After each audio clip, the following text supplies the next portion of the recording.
Bapak Ibu dipersilakan untuk duduk. Bapak Ibu, sebelum kita diberkati firman Tuhan, kita akan sama-sama kita baca untuk selalu kita diingatkan tentang mega project yang hari Selasa. Sebagai informasi juga kita sudah sampai pada mega project yang keempat Bapak Ibu. Nah, ini adalah Selasa dari hari pertama, Selasa mega project pertama, kedua, ketiga, dan keempat. Kita akan baca sama-sama. 1, 2, 3. Mega project Selasa. Seri yang pertama adalah belas kasihan. Yang kedua itu adalah giat dan rajin. Dan yang ketiga itu adalah hormat. Yang keempat, yang baru ini adalah tentang kebaikan. Inilah Bapak Ibu bagaimana di dalam gereja BES ini kita selalu diingatkan untuk kita tetap menjaga arah kita untuk tetap menjadi serupa dengan Kristus di dalam karakter kita. Siang hari ini saya akan membawakan sebuah firman Tuhan dengan judul masa depan. Dan saya percaya firman ini akan membantu kita untuk mengevaluasi Bapak Ibu. Apakah betul bahwa selama ini kita sudah berjuang untuk satu masa depan yang benar? Kita akan pelan-pelan lihat saudara. Tidak ada orang yang tidak ingin punya masa depan yang bagus. Semua orang ingin punya masa depan yang baik. Dan masa depan yang baik itu masa depan itu ternyata harus diperjuangkan dari hari ini. Saya ulangin. Masa depan yang kita impikan harus diperjuangkan dari hari ini. Oleh karena itu saya pernah baca satu artikel Bapak Ibu. Ada orang itu waktu dia kerja, umur 20, itu tiap hari pagi, sore, siang makan Indomie. Ketika dia ditanya, dia ngerti Indomie itu gak baik, gak sehat. Tapi ketika dia ditanya temannya, kamu emang gak punya uang ya makan Indomie terus dari pagi, siang sampai sore? Punya, terus kenapa kamu makan Indomie terus? Aku mau nabung. Semua uang akan aku tabung, gak apa-apa. Aku sulit hari ini gak apa-apa. Tapi ini semua berbicara tentang masa depan yang aku impikan. Aku harus hemat, aku harus irit. Satu hal yang harus kita belajar Bapak Ibu, bahwa masa depan nanti harus kita perjuangkan hari ini dengan segala kesakitan dan penderitaan kita. Masa depan yang nanti akan kita dapat itu tidak mungkin hari ini tanpa perjuangan. Oleh karena itu dunia menggambarkan dengan kata-kata yang bagus. Berakit-rakit dahulu, berenang-renang kemudian. Bersakit-sakit dahulu, bersenang-senang kemudian. Alkitab juga sama, menggambarkan hal ini dengan bagus. Siapa yang menabur dengan mencucurkan air mata, waktu menabur kan sedih, sakit, menderita. Nanti dia akan menuai dengan bersorak-sorai. Artinya hari ini di masa ini kita bersakit-sakit untuk sesuatu yang baik di masa depan. Masalahnya begini, bagaimana jika yang terjadi begini Bapak Ibu? Kita berakit-rakit dahulu, kemudian berakit-rakit kemudian. Bagaimana yang terjadi apabila hari ini kita bersakit-sakit dahulu, nanti kemudian kita juga bersakit-sakit juga. Masa depan kita bersakit-sakit juga. Apa yang terjadi dan apakah kita mau hari ini kita menabur dengan mencucurkan air mata, nanti kita akan menuai dengan mencucurkan air mata juga. Gak ada yang mau seperti ini saudara. Tetapi ketahuilah, hari ini sepertinya kita nanti sedang akan ke situ. Sepertinya hari ini kita semua orang Kristen, kita sedang berakit-rakit dahulu untuk nanti berakit-rakit kemudian. Hari ini kita menabur dengan mencucurkan air mata, untuk nanti kita akan menuai dengan mencucurkan air mata juga. Karena apa? Karena hari ini kita sedang berjuang untuk masa depan yang salah. Masa depan yang tidak layak untuk kita perjuangkan. Masa depan yang tidak worth it untuk hari ini kita bersakit-sakit dan mencucurkan air mata. Tahukah Bapak Ibu, bahwa masa depan yang sebagian hari ini kita tumpulkan, masa depan yang kita pikir di dunia ini adalah masa depan yang tidak layak untuk kita perjuangkan. Masa depan yang tidak layak untuk kita berjuang, mencucurkan air mata dan bersakit-sakit. Karena itu salah.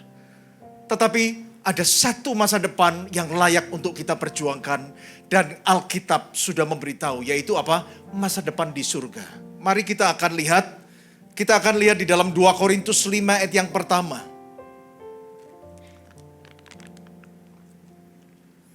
Karena kami tahu bahwa jika kemah tempat kediaman kita di bumi dibongkar, Allah telah menyediakan suatu tempat kediaman di surga bagi kita.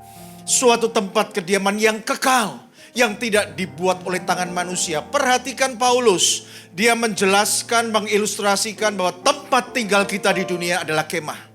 Bapak Ibu, kalau kita ngomong kemah, itu tempat yang tidak permanen. Kemah itu dipasang hari ini, 3 hari kemudian kita bongkar. Kemah itu bukan tempat kediaman untuk selama-lamanya. Dan Paulus ngerti, dia bilang bahwa waktu kita tinggal di dunia, ini adalah kemah. Bukan rumah kita. Tetapi Tuhan sudah menyediakan tempat yang lebih baik untuk kita. Nah, hal itu dapat kita lihat pada waktu Yesus mengatakan di dalam Yohanes 14 ayat yang pertama sampai keempat, kita akan lihat. Janganlah gelisah hatimu, percayalah kepada Allah, percayalah juga kepadaku. Next. Di rumah Bapakku banyak tempat tinggal. Jika tidak demikian tentu aku mengatakannya kepadamu. Sebab aku pergi ke situ untuk menyediakan tempat bagimu. Tuhan ngomong, rumah. Tempat tinggal yang permanen, Bapak Ibu. Tuhan sudah sediakan satu masa depan yang layak untuk kita perjuangkan. Yaitu bukan di bumi tapi di surga. Kemudian kita lihat pada ayat yang ketiga.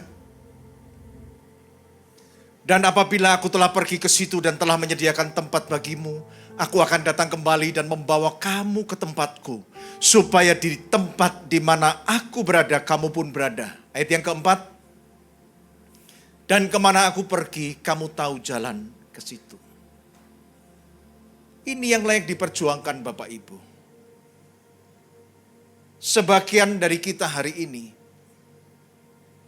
kita sedang melakukan yang salah. Kita sedang berjuang untuk masa depan yang tidak pernah bisa kita pegang. Kita sedang berjuang untuk masa depan yang akhirnya tidak bisa kita bawa, Bapak Ibu. Pak, Bu, kita nggak bisa bawa banyak. Tempatnya cuma 1x2. Kalau yang agak gemuk ya 1,5 meter x 2 meter lah. Tempatnya nanti sama. Bapak Ibu nggak bisa bawa rumah ke peti mati, nggak bisa. Pak, Bu, motormu yang mahal nggak bisa masuk. Paling apa sih yang bisa masuk? Bajumu juga nggak bisa banyak-banyak, paling baju yang kamu sukai aja dimasukin. Sepatu yang kamu beli mahal, kamu berjuang untuk mendapatkannya, paling sepasang aja yang kita pakai. Mobilmu yang mahal, mana bisa masuk ukuran 1x2.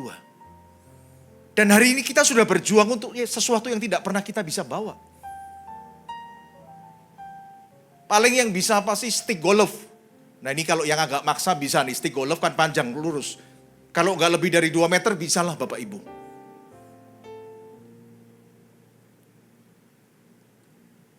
Hobimu yang mahal-mahal nanti nggak bisa kamu bawa. Dan hari ini kita sedang ke sana. Kita sedang menangis di masa sekarang untuk kemudian menangis di masa depan. Kita sedang mencucurkan air mata di masa yang sekarang ketika kita menabur. Dan nanti kita menuai dengan mencucurkan air mata juga. Beberapa menit ke depan saya akan bantu Bapak Ibu. Untuk kita semua memahami apa yang kita lakukan. Apa yang kita perjuangkan hari ini. Apakah sebuah untuk masa depan yang layak atau tidak. Dan tahukah Bapak Ibu, kita bisa tahu masa depan seperti apa yang diperjuangkan orang dari apa? Dari yang dia kumpulkan. Dari yang dia kumpulkan. Kita akan lihat firman Tuhan berikut ini supaya kita mengerti. Pak, kok bisa sih masa depan bisa tahu dari apa yang kita kumpulkan? Oh ya, tahu. Kita akan lihat di dalam Matius 6 ayat 19 sampai ke 21.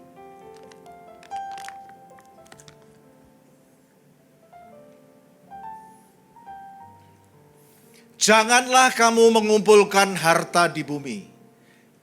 Garis bawahi kata-kata kumpulkan. Di bumi ngengat dan karat merusakkannya. Dan pencuri membongkar serta mencurinya. Next. Tetapi kumpulkanlah bagimu harta di surga. Di surga ngengat dan karat tidak merusakkannya dan pencuri tidak membongkar serta mencurinya. Next. Perhatikan, karena di mana hartamu berada, disitulah juga hatimu berada. Jadi kira-kira begini saudara. Apa yang menjadi masa depanmu yang kamu impi-impikan, itu pasti sesuatu yang paling berharga dalam hidupmu. Makanya dari hari ini kamu berjuang. Betul nggak saudara? Kalau itu berharga, seharusnya juga hatimu di sana. Loh betul nggak? Loh itu paling berharga dalam hidupmu. Hatimu, pikiranmu pasti di sana. Nah kalau hatimu di masa depanmu yang berharga, pasti hari ini terlihat dari apa yang kamu kumpulkan. Pasti berhubungan dengan masa depanmu. Ada seorang anak namanya John. John dari kecil itu suka sesuatu yang berbau militer. Karena cita-citanya besok jadi prajurit.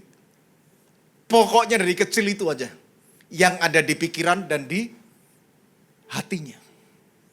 Jadi John itu akhirnya kalau minta dibeliin mainan sama papanya, juga pasti dia nggak mau rumah-rumahan. Pasti pistol. Pasti pesawat tempur. Pasti tank. Itu aja dari kecil dia. Karena hatinya di masa depannya, aku pengen jadi prajurit. Jadi prajurit itu sesuatu yang berharga. Makanya hatinya di situ. Makanya dari kecil pun apa yang dia pikirkan, dia kumpulkan sesuatu yang berbau prajurit. Waktu dia beranjak dewasa saudara. Pakaiannya yang dia beli selalu pakaian yang bau-baunya tentara. Kaosnya pasti loreng, sepatunya sepatu tentara, jaketnya juga jaket tentara. Ya karena itu kan paling berharga dalam hidupnya. Dan dia mau masa depannya dia jadi tentara. Dia mulai beli buku, bukunya yang saudara lihat di kamarnya. Nggak ada buku yang lain. Semua tentang kemiliteran. Film-film yang dia tonton, aduh Bapak Ibu, semua tentang film perang Bapak Ibu. Ya karena wajar dong. Masa depannya dia pengen jadi prajurit, itu yang paling berharga dalam hidupnya, hatinya di situ. Kelihatan dari kecilnya, dari apa yang dia lihat, dia pikirkan, dia bicarakan dengan teman-temannya, selalu yang berbau militer, nggak ada yang lain. Itu baru benar saudara. Dan waktu dia besar, dia cari pacarnya juga yang kira-kira mau jadi prajurit juga saudara. Jadi semuanya tentang menjadi prajurit Bapak Ibu. Saya bantu kita untuk mengetahui. Maksudnya gini loh. Kalau memang bagi kita yang paling berharga itu surga. Surga itu masa depan kita. Hatimu pasti di situ. Kalau hatimu di situ, mestinya ya, mestinya. Apa yang kita pikirkan, apa yang kita baca, apa yang kita kumpulkan, pasti berbau tentang surga. Hari ini apa yang kamu kumpulkan? Hari ini apa yang kamu pikirkan? Hari ini apa yang kamu omongkan ketika kamu ketemu teman-teman? Kalau itu tentang dunia, oh Pak, bisnis, kerja, hatimu memang di situ. Berarti kamu sedang menjalani satu masa depan yang kamu pikir bagus, padahal itu masa depan di dunia yang pasti tidak akan pernah kamu genggam. Orang kalau mau jadi dokter saudara, itu baginya jadi dokter itu masa depannya. Itu yang paling berharga. Itu alarm kebakaran memang berapa kali ini agak masalah Bapak Ibu. Tapi nggak usah diurus, ini mungkin sedang dalam perbaikan. Bukunya pasti buku tentang dokter. Film yang dia tonton pasti tentang dokter. Betul nggak saudara?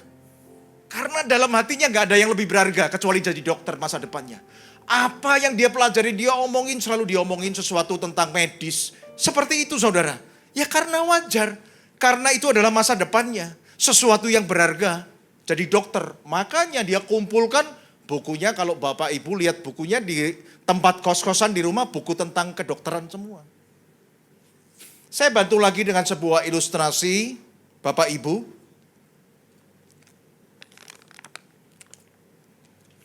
Kita lagi senang nih. Pikiran kita beberapa hari ini kita akan berlibur ke pantai Pak. Aduh senang banget nih.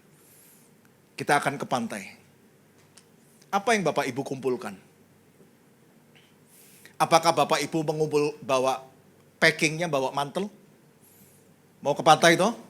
Apakah Bapak Ibu bawa pakaian tebal? Saya mau tanya nih. Apa yang kamu kumpulkan ketika ke hatimu, kamu mau ke pantai, pantai itu sesuatu yang indah, kamu OTW 2 hari lagi berangkat ke pantai, berlibur, apa yang kamu kumpulkan? Pasti sesuatu yang berhubungan dengan pantai dong. Kamu tidak akan kumpulkan jaket, tapi kamu akan bawa kaos oblong, celana pendek, sepatu yang santai, karena kita mau ke pantai, saudara. Demikian juga kalau hati kita sedang di musim dingin, di negara Jepang mungkin lagi musim dingin, kita mau ke sana seminggu lagi. Apa yang Bapak Ibu kumpulkan? Gak mungkin Bapak Ibu kumpulkan kaos oblong, kaos singlet, gak mungkin, itu tempat dingin. Kita pasti akan kumpulkan mantel, pakaian yang tebal-tebal, penutup telinga. Kita akan kumpulkan hal-hal seperti itu. Kaos kaki tebal, celana berapa lapis, long john kita akan bawa. Seperti itu. Sama. Hari ini apa yang kamu kumpulkan itu menyiratkan apa yang menjadi masa depanmu. Apa yang kamu bicarakan itu kelihatan. Oh, orang ini berarti yang berharga dalam hidupnya, masa depannya itu ya ini. Kalau saudara kemana-mana selalu ngomong duit, ya masa depanmu emang yang kamu pikir adalah kekayaan, jadi orang kaya itu masa depanmu. Emang gak bisa mati Bapak Ibu? Emang waktu mati hartanya kamu bawa semua? Gak bisa. Dan saya ngomong, kebanyakan di penghujung hidup kita, baru kita sadar bahwa selama ini kita sudah berjuang untuk sebuah masa depan yang sama sekali tidak layak untuk kita perjuangkan. Dan Alkitab ngomong di dalam Yakobus 5 ayat yang ketiga. Emas dan perakmu sudah berkarat, dan karatnya akan menjadi kesaksian terhadap kamu, dan kamu akan memakan dagingmu seperti api. Perhatikan, kamu telah mengumpulkan harta pada hari-hari yang sedang berakhir. Kamu sedang mengumpulkan sesuatu yang tidak pernah kamu bisa bawa.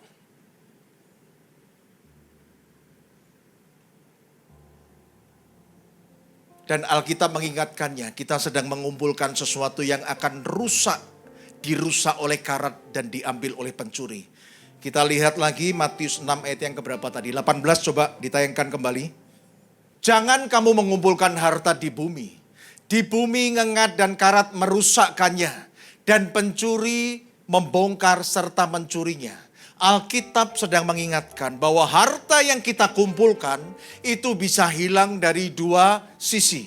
Satu dari sisi dalam, yaitu penurunan nilai, ngengat dan karat merusaknya. Bapak Ibu, mobil yang kamu beli pasti harganya turun. Oh Pak, tapi saya investasi rumah. Coba katakan sama saya, hari ini jual rumah gampang apa enggak? Susah, saudara. Nilainya turun semua. Itu ngengat dan karat akan merusakkannya. Mereduce, menurunkan nilainya dari apa yang kita kumpulkan. Pencuri-mencurinya, Bapak Ibu, ini faktor dari luar. Begitu banyak orang yang bertahun-tahun mengumpulkan kekayaannya, habis satu hari ditipu orang. Betul nggak saya ngomong? Atau Bapak Ibu salah berinvestasi, kena investasi bodong, hilang. Berapa banyak hari ini orang tua yang berjuang susah payah untuk anaknya. Suatu hari uang itu dihabiskan semua oleh anaknya dengan tidak ada gunanya. Kalau saya salah tolong dikoreksi. Kalau nggak salah, beberapa waktu yang lalu, betul nggak bro? Itu ada orang di Surabaya yang diusir dari tokonya oleh anaknya. Kalau nggak salah di Sidoarjo atau di mana tuh Pak? Itu ada kejadian seperti itu. Jangan mengumpulkan sesuatu yang akhirnya akan rusak. Dirusak oleh ngengat, karat, dan pencuri Bapak Ibu. Saya punya banyak teman orang kaya juga. Dan di hari akhirnya, anaknya semua berebut warisannya, tidak pernah memperhatikan dia. Untuk apa? Untuk apa semua yang kita perjuangkan seperti itu? Saudara, siang hari ini boleh dicatat, boleh direkam, saya tidak sedang berbicara bahwa kita tidak boleh kaya, bukan. Kaya itu malah kalau bisa sekaya-kayanya. Tapi itu bukan masa depan kita. Tapi kekayaan itu bukan harta yang bernilai untuk kita. Karena harta yang bernilai itu adalah surga masa depan kita. Kekayaan itu hanya alat Bapak Ibu untuk kita membantu mengumpulkan harta surgawi. Kekayaan itu alat saudara. Makanya kita lihat di dalam Lukas 16 ayat yang ke-9.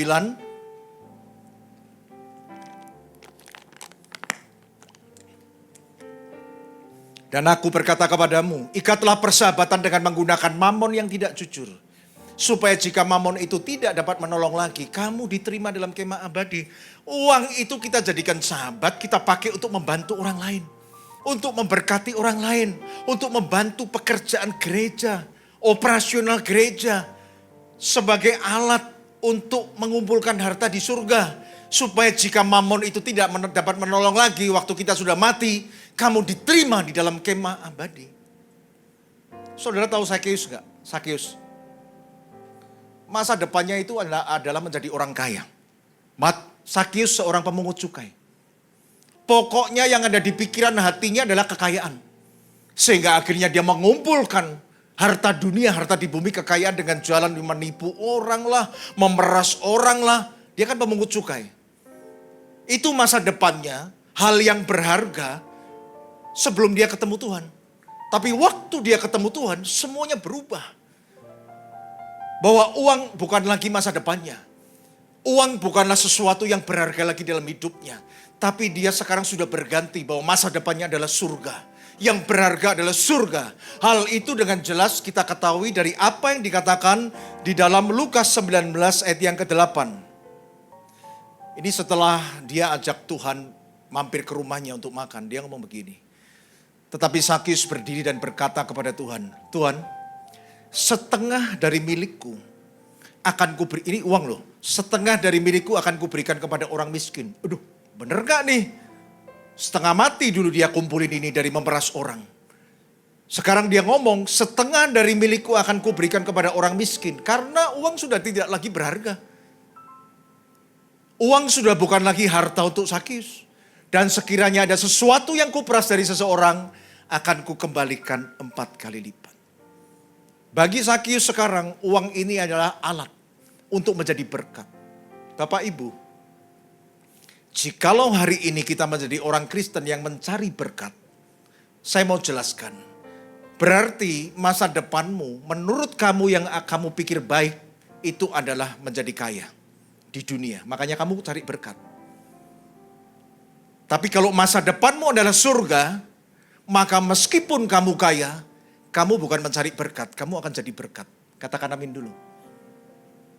Loh, surga itu bukan tempat orang miskin Bapak Ibu. Sakeus masuk surga.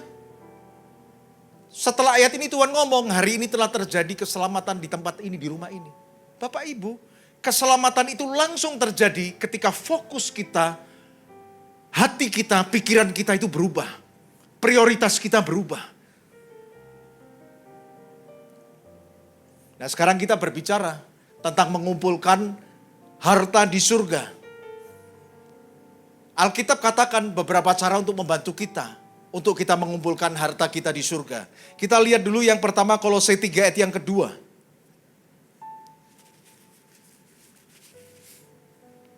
Pikirkanlah perkara yang bukan yang di bumi, yang di atas. Kamu kaya banget. Oke, tapi tetap mikirnya yang di atas. Bagaimana kekayaanmu kamu jadi berkat untuk orang lain. Bagaimana kamu pakai untuk membantu gereja. Karena kamu mati gak bawa itu. Bapak Ibu. Seperti itu. Kemudian di dalam 2 Korintus 4 ayat yang ke-18. 2 Korintus 4 ayat 18. Sebab kami tidak memperhatikan yang kelihatan. Melainkan yang tak kelihatan, surga yang belum kami lihat. Karena yang kelihatan rumah semua apa yang kami kumpulkan hari ini adalah sementara. Sedangkan yang tidak kelihatan adalah kekal. Dan lebih jelas lagi saudara di dalam 1 Timotius 6 ayat 17 sampai 19 kita akan lihat.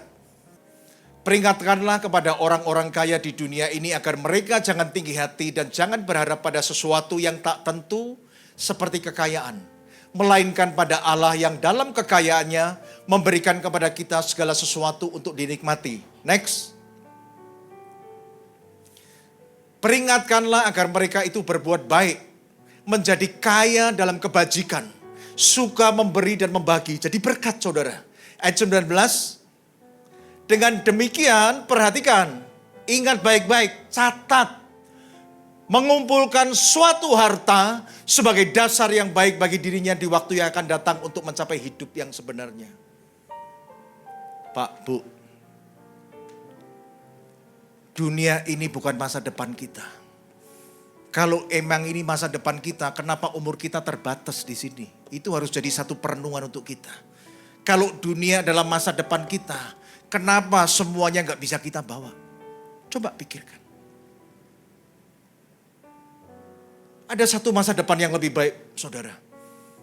Masa depan yang tidak pernah dibatasin oleh umur. Masa depan yang kekal. Masa depan satu rumah yang sudah dipersiapkan Allah untuk nanti kita tinggal bersama-sama dengan Dia. Oleh karena itu mulai hari ini rubah semua apa yang kita lakukan. Rubah fokus kita. Hari ini biarlah kita mencucurkan air mata. Kita berakit-rakit untuk suatu hari di mana kita akan bersenang-senang, berenang-renang. Untuk suatu hari di mana kita akan bersorak-sorai. Bukan di dunia, tapi nanti di surga. Berikan tepuk tangan buat Tuhan, Bapak Ibu. Hidup benar, saya undang pemain musik dan WL untuk maju ke depan. Hidup benar, hidup dalam kekudusan. Jadi berkat untuk orang lain, Bapak Ibu. Dan ampuni orang, hidup dalam kasih, saudara. Loh saudara, ini kelihatannya sepele. Tetapi mengampuni orang, itu Anda sedang mengumpulkan harta Bapak Ibu di surga. Kita akan lihat ayatnya di dalam Matius 6 ayat 14 ayat 15. Orang yang bisa mengampuni orang lain, dia sedang merajut masa depannya yang di surga. Karena jikalau kamu mengampuni kesalahan orang, Bapamu yang di surga akan mengampuni kamu juga. Next. Tetapi jikalau kamu tidak mengampuni orang, Bapamu juga tidak akan mengampuni kesalahanmu. Firman ini sudah selesai. Tapi hari ini kita diingatkan, kita ditegur, kita dididik. Dan mungkin hari ini kita sedang berjuang untuk masa depan yang tidak layak untuk kita perjuangkan. Masa depan di dunia ini. Hari ini kita diingatkan Bapak Ibu. Kita sedang berakit-rakit dahulu untuk kita kemudian berakit-rakit kemudian. Hari ini kita diingatkan. Kita sedang mencucurkan air mata ketika kita menabur. Untuk nanti kita menuai dengan mencucurkan air mata juga. Bapak Ibu. Betul atau tidak masa depan yang sedang kita perjuangkan terlihat dari apa yang kita kumpulkan. Karena di mata hartamu berada masa depanmu. Di situ pasti hatimu berada. Kalau hatimu berada di masa depanmu, kamu akan kumpulkan semua yang berbau masa depanmu. Seorang yang ingin jadi tentara, seorang yang ingin jadi dokter sebagai masa depannya, semua dari kecil. Apa yang dia pikirkan, apa yang dia lakukan, apa yang dia bicarakan, semua selalu mengenai tentara dan dokter, tidak ada yang lain. Hal ini membantu kita untuk mengevaluasi apa yang hari ini kamu kumpulkan. Buku-buku apa yang hari ini kamu baca. Film-film apa yang hari ini kamu tonton. Dan hal-hal apa yang kamu bicarakan setiap kali kamu ketemu dengan temanmu. Rohanikah atau sekuler. Bisnis atau kerajaan Allah. Itu membantu kita untuk memahami di mana kita sedang berdiri dan ke arah mana kita sedang menuju hari ini. Tapi tidak ada yang terlambat Bapak Ibu. Tidak ada yang terlambat. Ayo kita berjuang. Kita sulit hari ini gak apa-apa. Ayo kita berjuang. Kita menangis. Kita mencucurkan air mata. Kita bersakit-sakit dulu gak apa-apa. Tapi harus untuk sesuatu yang layak untuk kita perjuangkan. Yaitu untuk rumah yang sudah disediakan Bapa kita di surga. Bukan kemah tempat kita di bumi. Tapi rumah untuk kita didiami di surga. Berikan tepuk tangan. Untuk Tuhan kita yang luar biasa, saya undang Bapak Ibu untuk kita bangkit berdiri.